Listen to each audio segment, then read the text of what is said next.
The Moors murders were a series of killings that took place in Manchester, England, in the 1960s. The perpetrators were Ian Brady and Myra Hindley, a couple who were convicted of killing 5 children between the ages of 10 and 17. The murders were particularly shocking and gruesome, and they shocked the nation and garnered widespread media attention. The first victim of the Moors murders was 16-year-old Pauline Reed, who disappeared on July 12, 1963, while walking to a dance. Her body was not found until 1987, when it was discovered on Saddleworth Moor, a remote area near Manchester. The second victim was 12-year-old John Kilbride, who disappeared on November 23, 1963, while he was at a market in Ashton-under-Lyne. His body was also found on Saddleworth Moor, and it was discovered in 1964.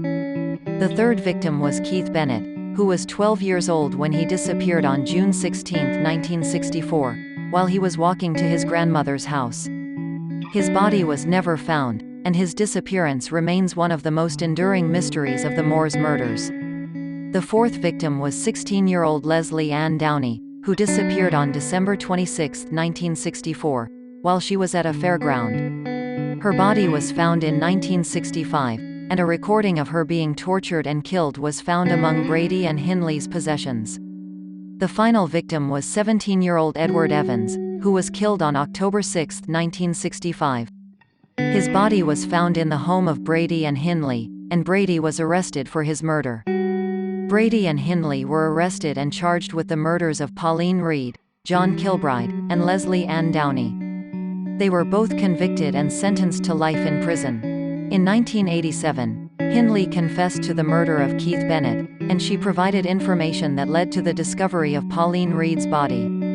The Moors murders were a shocking and horrifying crime, and they had a profound impact on the people of Manchester and the wider UK. The murders were particularly shocking because of the young age of the victims and the brutal and sadistic nature of the killings. The trial and conviction of Brady and Hindley were widely covered in the media. After their arrest, Myra Hindley and Ian Brady were tried and convicted for the Moors murders. They were both sentenced to life in prison, and they remained incarcerated for the rest of their lives. Hindley was initially held at Holloway Prison in London, and she was later transferred to various other prisons, including Cookham Wood and Durham. She made several attempts to appeal her conviction, but these were unsuccessful. She died in 2002, at the age of 60, while still in prison. Brady was initially held at Ashworth Hospital, a secure psychiatric facility, and he remained there for the rest of his life. He died in 2017, at the age of 79, while still in the hospital. The Moors murders were a shocking and horrific crime, and the trial and conviction of Brady and Hindley were widely covered in the media. The case remains one of the most infamous and disturbing in British criminal history. The Moors murders have been referenced in several songs, television shows, and movies. The case was so shocking and horrifying that it has inspired a number of artistic and cultural works, and it has become a subject of fascination for many people. Some examples of songs that have referenced the Moors murders include Kiss the Girls and Make Them Die, by Morrissey, Suffer Little Children, by the Smiths, and Moors Murders, by The Fall. These songs often explore the dark and disturbing nature of the crimes, and they attempt to capture the horror and tragedy of the case. In terms of television shows, the Moors murders have been featured in several documentary series, including The Moors Murders and Appeal, The Moors Murders. These shows often explore the details of the case and the impact that the crimes had on the people of Manchester and the wider UK. There have also been a number of movies that have referenced or been inspired by the Moors murders, including Longford and See No Evil, The Moors Murders. These movies often focus on the trial and conviction of Brady and Hindley, and they explore the events leading up to the killings and the aftermath of the crimes.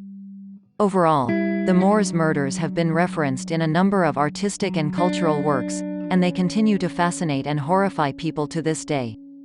The Moors murders have also been referenced in several podcasts. Podcasts are a popular medium for exploring true crime stories and the Moors murders. Some examples of podcasts that have explored the Moors murders include The Moors Murders, Retracing the Steps, Moor Murders, The Search for the Truth, and Moore's Murders: The Missing Victims. These podcasts often include interviews with experts and individuals involved in the case, as well as audio recordings and other primary sources. These podcasts often discuss the Moore's murders in the context